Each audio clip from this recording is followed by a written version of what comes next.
జనులను కావగ వచ్చిన మహావిష్ణు అవతారమయ. ఆలిని రక్కసుడపహరించితే ఆక్రోశించెనయా. అసురుని త్రుంచి అమ్మను తెచ్చి అగ్ని పరీక్ష విధించెనయా. సాగలి నిందకు సత్యము చాటగ కులసతినే విడనాడెనయ. నా రాముని కష్టం లోకంలో ఎవరూ పడలేదయ్యా.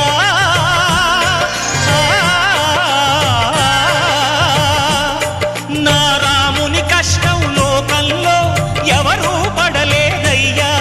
సత్యం ధర్మం త్యాగంలో అతనికి సరిలేరయ్యా.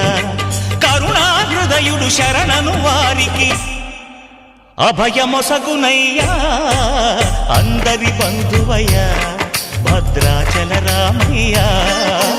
ఆదుకునే ప్రభువయ్యా అయోధ్య రామయ్య.